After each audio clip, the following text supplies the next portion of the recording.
정말 그런 생각이 듭니다. 저는 늘 이렇게 목회를 하다 보면 교회 안에서 삽니다.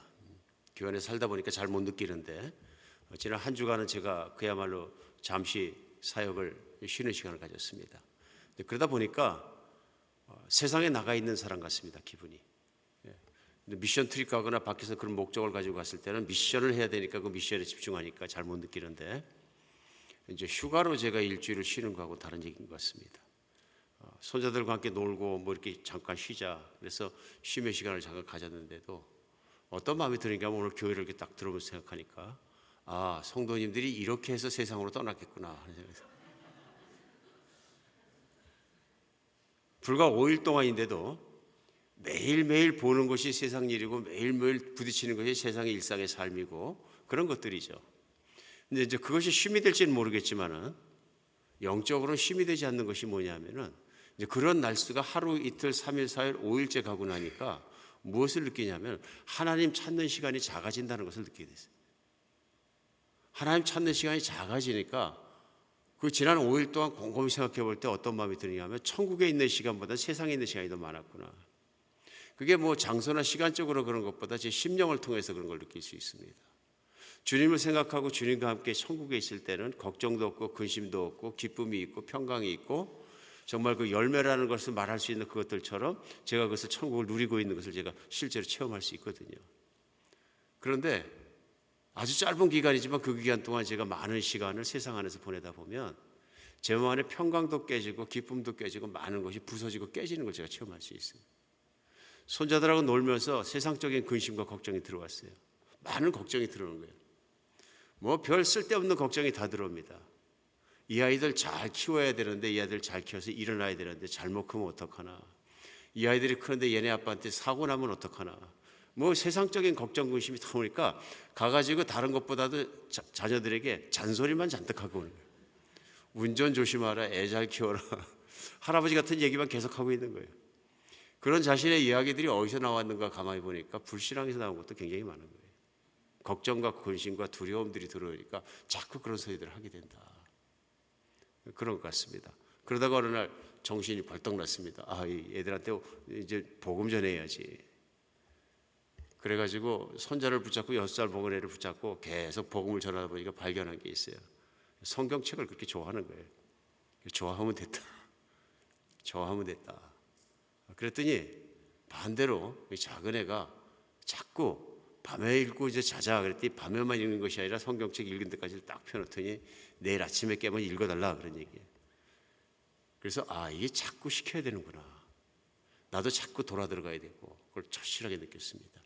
교회를 와서 오늘 이제 주일날 들어오니까 우리 교회는 영적인 분위기와 림이 틀립니다. 하나님 생각하게 하고 하나님께 나오게 하고 하나님 찬양하게 하고 하나님 말씀 안에 들어가게 합니다. 확실히 다릅니다. 그렇죠? 하나님께 돌아보고 하나님을 바라보고 하나님께 나간다는 것이 얼마나 중요한 것인지를 다시 한번 느낍니다. 오늘 우리 많은 성도님들이 사실은 많은 시간을 세상의 한복판에서 보내고 이제 주일날 교회를 나오십니다. 그러나 주일날 교회에 나오시는 것도 큰 특권이고 영적으로 내 믿음이 회복되고 좋은 시간들이 되는 줄 믿습니다. 그러나 삶 안에서 주님을 바라보고 지키고 나가고 천국을 계속적으로 누린다는 것이 결코 만만한 일만은 아니다. 우리 신경과 관심을 뺏어가려고 하는 것들이 너무 많다는 것을 오늘 생각하게 됩니다.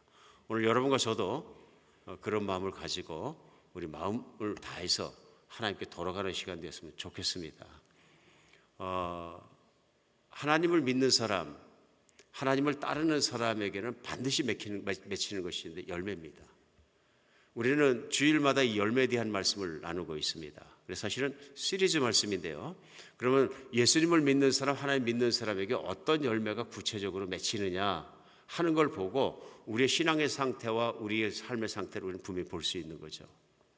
대표적으로 갈라디아서 5장 22절로 23절에 보면 오직 성령의 열매는 사랑과 희락과 화평과 오래 참음과 자비와 양성과 충성과 온유와 절제니 이 같은 것을 금지할 법이 없느니라. 이런 열매를 맺었다는 것은 하나님의 법이 성취되고 하나님의 뜻과 말씀을 따라 살아가고 있는 것이다 하는 말씀이죠. 그러니까 자기 욕심과 타락한 인간의 욕심을 따라 살지 않고 음란함을 따라 살지 않고 내가 살아갔을 때 하나님을 보고 따라갈 때 성령을 따라갔을 때 맺히는 열매들이 이런 것이다. 그래서 우리는 사랑과 첫 번째 나누는 두 번째는 희락에 대해서 우리는 매주 같이 나누었습니다. 오늘은 우리 짧게 화평에 대해서 나누기로 합니다. 오늘 사랑의 열매, 기쁨의 열매가 맺히는 뿐만 아니라 예수님 믿고 하나님 믿는 사람에게 반드시 맺혀야 되는 열매가 뭐냐면 평안의 열매를 맺는다. 그래서 성경 안에서는 오늘 갈라디아서도 화평이란 단어를 썼습니다만은 때로는 화평, 때로는 평강, 때로는 평안 여러 가지 모양으로 이렇게 번역이 됩니다만 사실은 성경에 쓰여진 신약 성경 같은 경우는 히라보 같은 경우는 에이레나는 똑같은 단어들입니다. 그러면서 제가 생각을 해보니까 아닌 게 아니라 한국말이 어휘력이 굉장히 풍부합니다.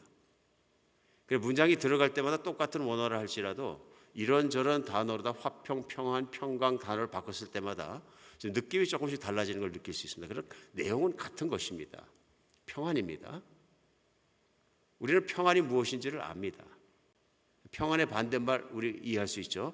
불안의 반대말. 불안을 생각해 보면 평안이 어떤 것인지 금방 느낄 수 있습니다. 그렇죠.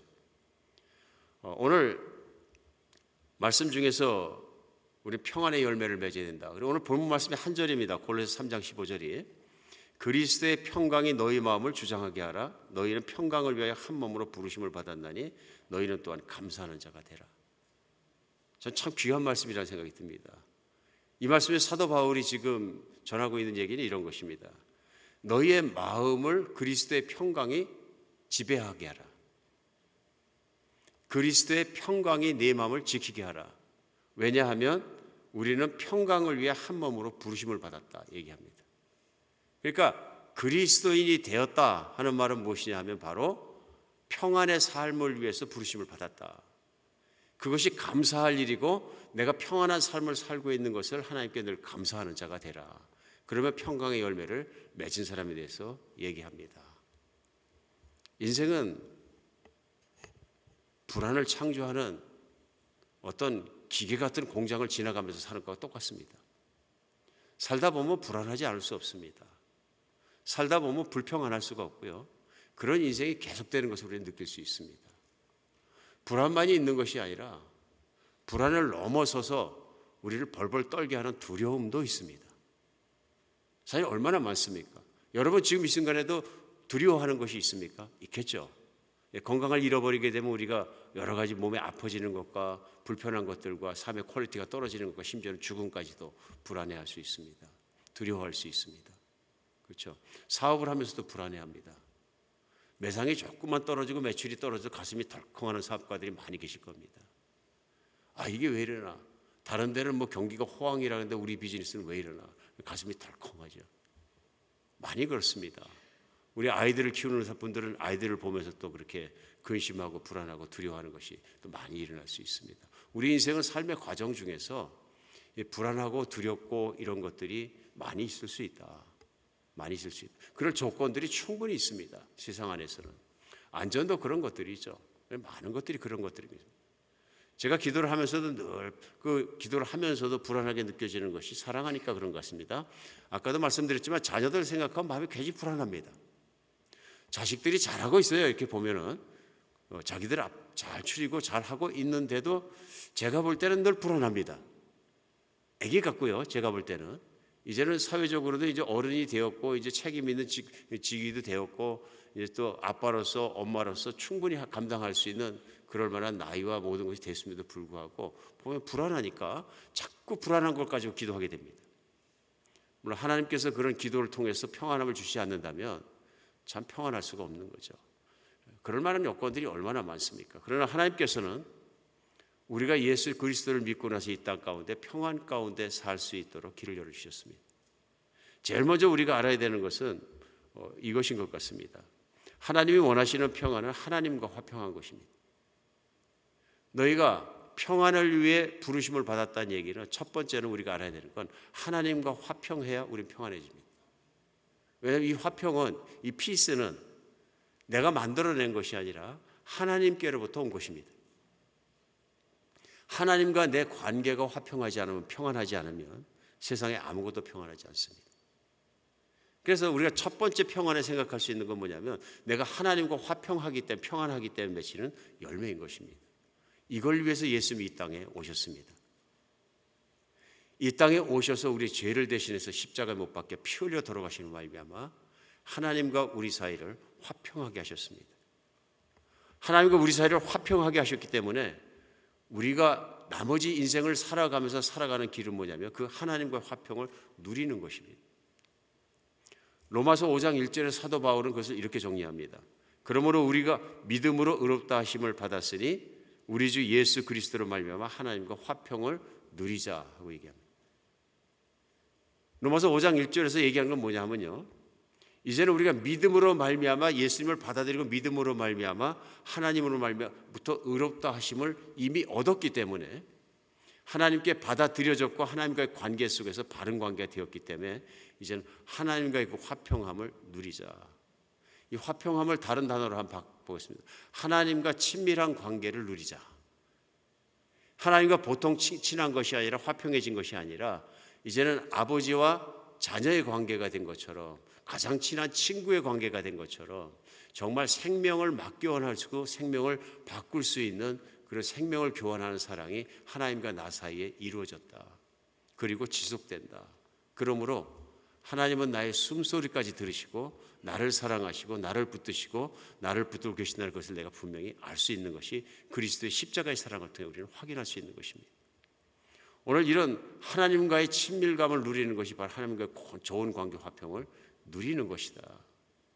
오늘 이것이 되면 다른 모든 것은 다 이루어집니다.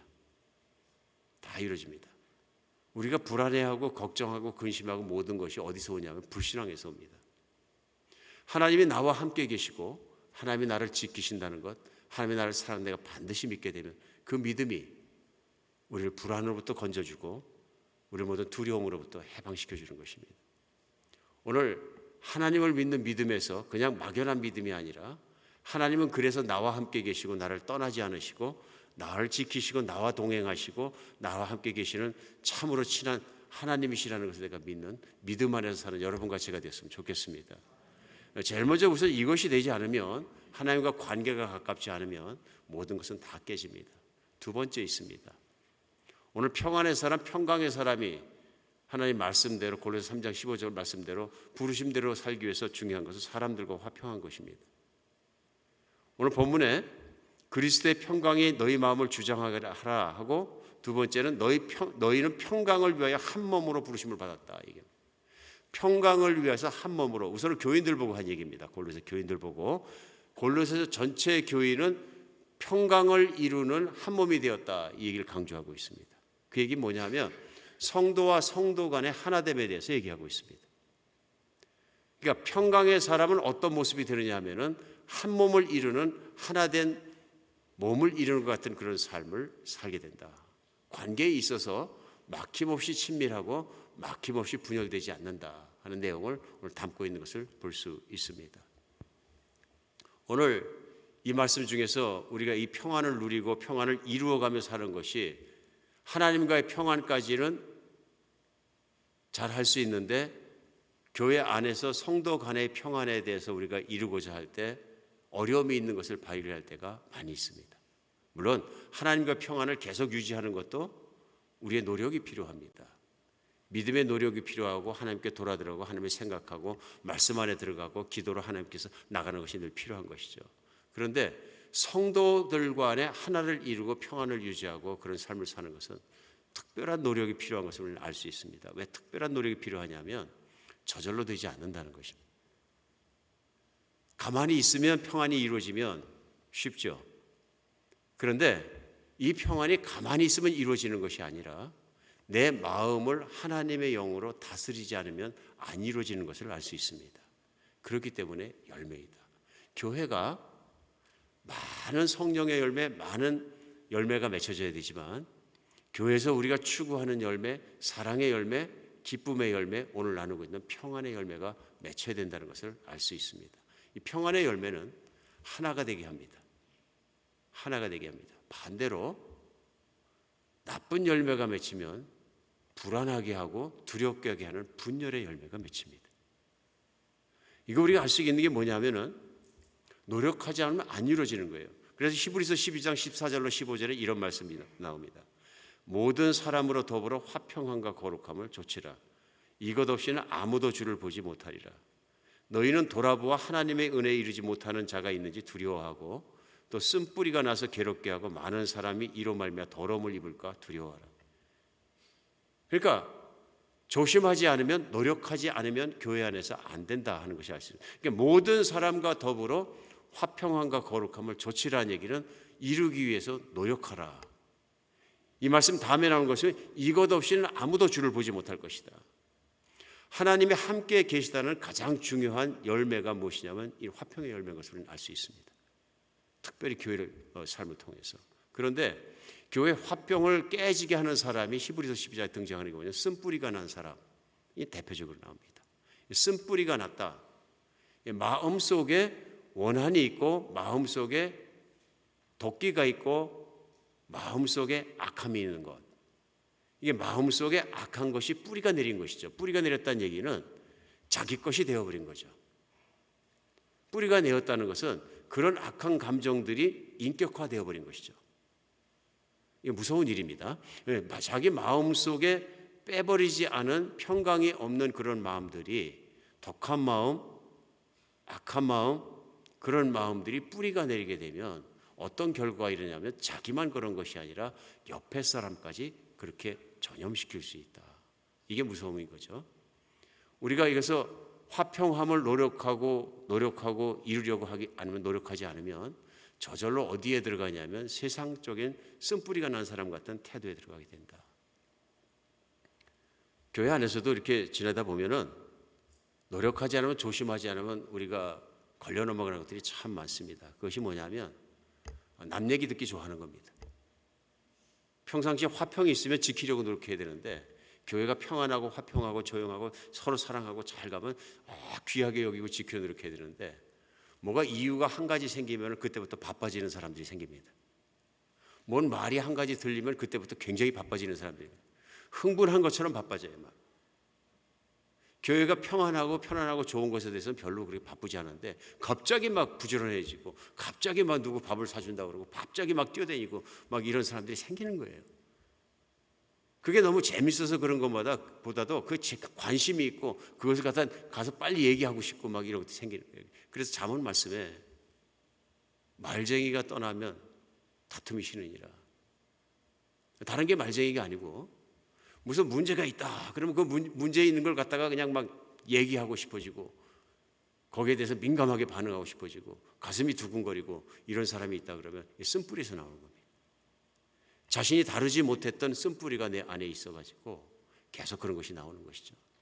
오늘 그것이 얼마나 심각한 일이냐 하면은 하나님의 뜻에 반대가 되고 하나님이 추구하고자 하시는 일들, 성령이 하시는 일에 반대가 된다는 것을 느끼지 못하기 때문에 그렇습니다. 우리 그래서 오늘 화평의 열매에 대해서 우리가 생각을 하면서 우리 생각할 것은 이 화평의 열매라는 것이 그냥 맺어지는 것이 아니라 하나님과의 깊은 교제를 통해서 내가 어떻게 하나님과 그리스도를 통해서 화평케 되었는지를 생각하며 감사함으로 사람들을 주님이 하시는 것처럼 용납하고 용서하고 받아들일 수 있을 때 화평케 하는 사람이 된다. 두 가지가 있거든요. 어떤 사람이 물론 성격이 좀 비뚤어졌을 수도 있습니다. 살다 보면 예수님은 믿지만 성격은 천천히 변하는 것이고 인격도 천천히 변하는 것이기 때문에 교회 생활을 하면서도 비뚤어질 수 있고 틀린 마음일 수 있습니다. 그럴 때마다 화평케 하는 사람이 필요한 것입니다. 어떤 사람입니까? 하나님이 나의 부족함을 받아주셨으니 하나님이 나의 인격적인 불완전함도 받아주셨으니 나도 이제는 저 형제보다는 내가 보기 저 자매님보다는 틀린 것을 덜하는 것 같지만 그 형제 자매님이 잘못한 말과 잘못한 행실들을 내가 받아들일 수 있는 용납할 수 있는 마음과 용서할 수 있는 믿음의 용기가 필요하다는 것입니다. 그래서 교회가 성숙해지면 성숙해질수록 우리는 교회가 화평해지고 조용해지는 것을 볼 수 있습니다. 때때로는 교회도 여러 가지 면에서 부족한 면이 좀 나타날 수도 있고 그렇습니다. 그럴 때마다 화평케 하는 사람들은 이걸 내 몸으로 섬기고 내 몸으로 맡고 화평케 하는 것 하나를 위해서 노력합니다. 교회 일을 열심히 하다가도 그런 생각할 수 있습니다. 내가 교회 일을 많이 하는 것보다 하나 된 것이 더 중요하다. 교회를 열심히 하고 많이 하려고 그러다가 막 싸움이 나고 싸우고 어떻게든 이루려고 막 그 사람이 경쟁자가 되고 막 경쟁심을 가지고 시기를 가지고, 이거는 교회를 화평을 깨트리는 일이라면 교회 일을 안 하니만 못합니다. 맞습니까? 안 하니만 못해. 많은 경우에 그런 게 일어나거든요. 교회 일을 하면서 경쟁심도 일어나고 막 마음에 들끓고 일어나고, 그러니까 또 다른 사람이, 내가 경쟁심이 많고 교만해지면 다른 사람이 칭찬받는 꼴을 못 봅니다. 화가 나요. 좌절감이 들고. 그러니까 그런 말이 있잖아요. 교만한 사람이 교만한 사람을 못 봅니다. 용납할 룸이 없는 거예요. 내 마음속에 아직 하나님께서 다루어 주셔야 될 그런 것들 때문에 그렇습니다. 오늘 교회를 섬기던, 우리 이웃을 섬기던 교회 안에서 사람을 만나 섬기면서 우리 정말 다른 사람의 연약함도 잘 받아들이고 용납할 수 있고 품을 수 있고 또 그렇게 서로 용서할 수 있는 그런 화평하는 사람이 되었으면 좋겠습니다. 화평하는 사람이 되었으면 좋겠습니다. 교회가 성숙해 가면 그것이 이루어집니다. 저는 한비전 교회가 해가 지날수록 달라지고 화평해지는 교회가 주신 하나님께 감사드립니다. 때때로 어려움이 없는 것은 아닙니다. 교회는 누구는 들어오고 누구는 들어오지 마세요 해서 성격 테스트 해가지고서는 쫓아낼 사람 쫓아내고 받아들일 사람 받아들이는 거 아니거든요. 교회는 누구든지 오시는 곳입니다. 예수만 믿으면 되는 곳입니다. 예수 믿고 함께 사는 곳입니다. 그런 공동체거든요. 그러다 보니까 성품이 다 변화 중이기 때문에 계속적으로 변하는 과정을 겪을 수밖에 없습니다. 그럼에도 불구하고 화평의 열매가 풍성한 여러분과 제가 섬기는 인생과 교회가 되었으면 좋겠습니다. 마지막으로 우리가 알아야 될 것은 뭐냐면요, 세상에서 화평을 추구하는 일입니다. 우리는 교회 안에서만 사는 것이 아니라 많은 시간을 삶의 내가 현장 속에서 지내게 됩니다. 나의 사업장 속에서, 직장 속에서, 내 이웃 속에서, 내 학교 속에서 삶을 지나갑니다. 이 삶 속에서 하나님 우리를 화평의 대사로 보내셨습니다. 그리스도에 들어가면 첫 번째 일어나는 게 뭐냐면 사랑을 나눠지는 것이고요. 이 사랑은 세상에 없는 것이라고 우리 3주 전에 나눴습니다. 기쁨도 나눠지는 것이고요. 좋은 건 나눠지는 것입니다. 아울러 무엇이 나눠지냐면요, 이 평안의 관계, 화평의 관계가 나눠져야 합니다. 그리스도인이 들어갔는데 그 조직에, 그 공동체에 싸움이 자꾸 일어나면 문제가 있는 겁니다. 그 싸움의 중심에 항상 그리스도인이 두각이 되거나 이름이 거론되면 성품에 문제가 있는 것입니다. 돌아봐야 합니다.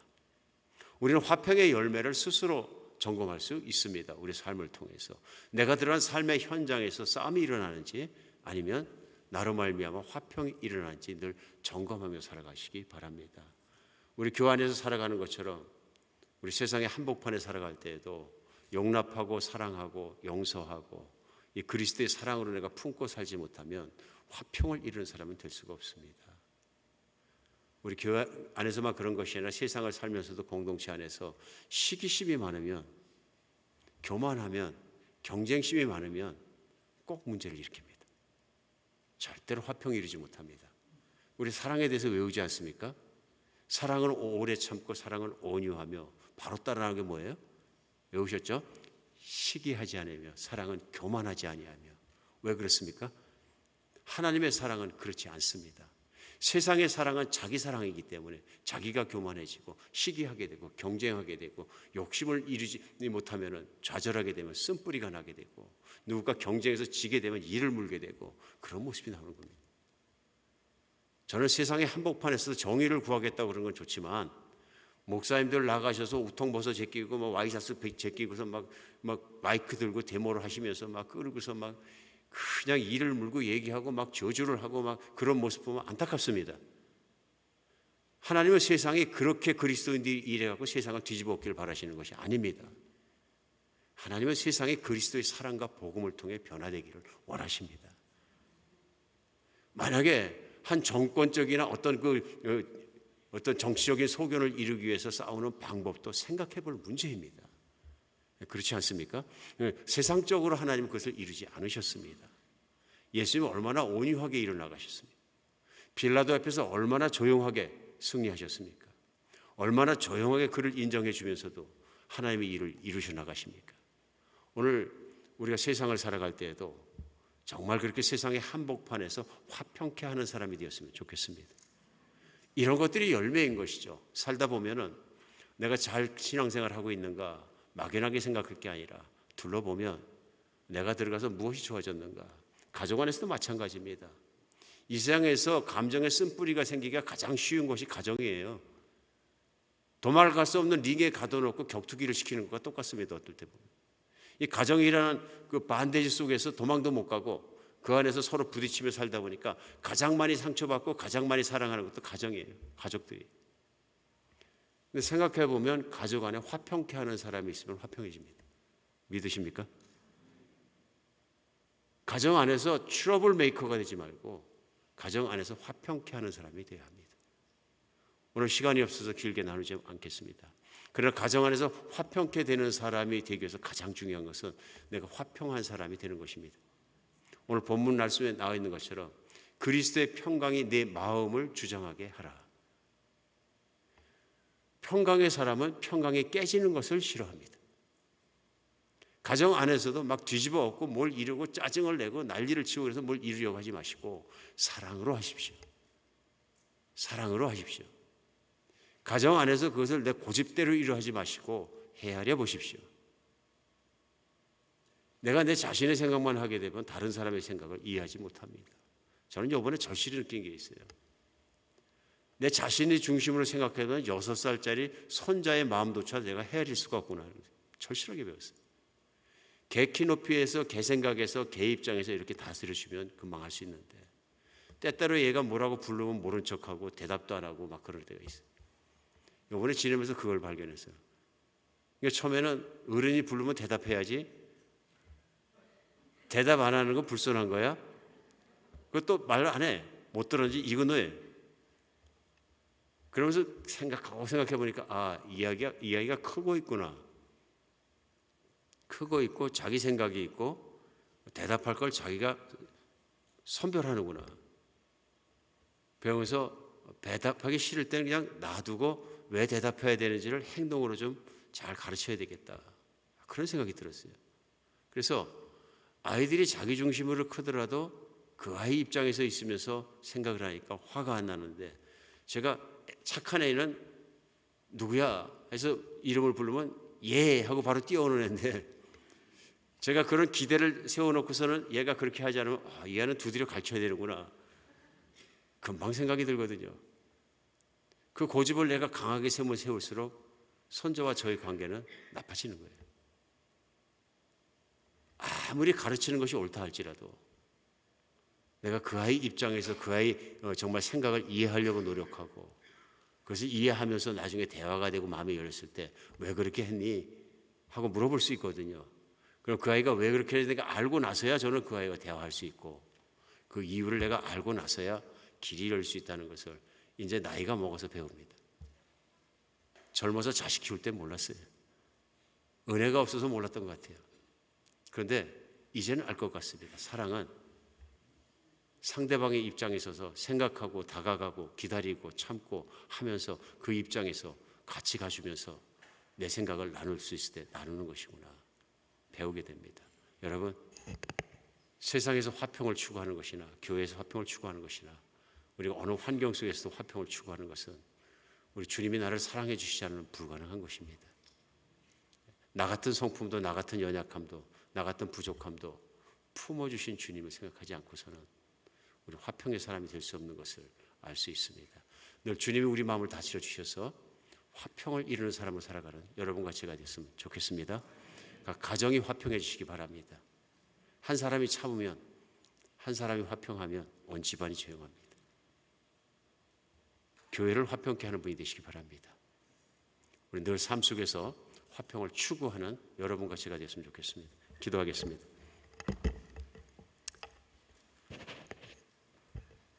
네, 우리 주님께서 화평케 하는 자는 복이 있나니 저희가 하나님의 아들이라 일컬음을 받을 것이요.